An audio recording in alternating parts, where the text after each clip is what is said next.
gardening mostly when I got my first house.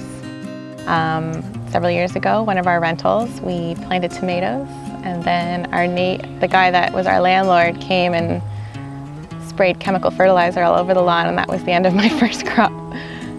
I think ever since I was younger, my mom had this love of gardening, and I wasn't super into it when my mom was into it, but I would like to help her with little things like pinching the petunias back. For some reason, that was one of my favorite tasks. And when I was in university, one of my rental homes that I was in, I was all alone over the Easter weekend, and for some reason I felt compelled to go outside and just start weeding this derelict old garden. And ever since then, any house that I rented, any house that I was in, I just found it really peaceful and sort of a stress reliever to go out and weed and help make things beautiful in the garden. My husband and I love the outdoors, so we were really looking for some place that we could bike and hike and have a bigger property actually for the garden. So that was one of our things that we were really looking for, was, more space to garden. And the space we found actually has a lot of grass, so we've systematically been trying to add different gardens. And we're trying to do little bits at a time because it's very overwhelming, and one thing I always tell new gardeners is just to tackle small areas at a time. So I need to take my own advice and do that, because otherwise, it's very overwhelming to work on a million things at once. One of the things that I've been doing a lot of in the last couple of years is mixing edibles and ornamentals together. So I'll use edibles as the foliage, for example, in some of my planters. I love using lemongrass in place of a dracaena, for example, and different herbs because of their lovely textures and their scent, and they look really great when you tuck them in with different ornamentals. So it's really fun to get creative with my planters. I love growing edibles because it's so fulfilling, especially at this time of year, to pick something and be able to make a meal out of it. So I had a couple of really big zucchinis the other night, and I made zucchini boats and put sauce and cheese and all sorts of stuff inside them and put them on the barbecue. So that's really fulfilling to me, to be able to pick things and not have to go to the grocery store for my meals.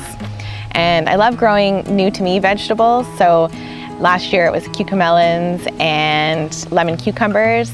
This year it was kohlrabi. I have some really interesting plants in the garden. They kind of look like little aliens, and I'm really excited to try those once I pick them.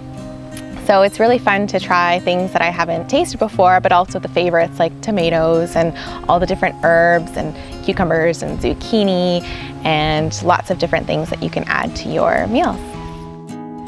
One of the things that I love about working on Savvy Gardening, which is a website that I started with 3 other garden writers, is that sense of community that you get with the audience. You're learning about what other people are growing across North America, because on Savvy Gardening we're actually in 2 different countries. We've got 4 different growing zones.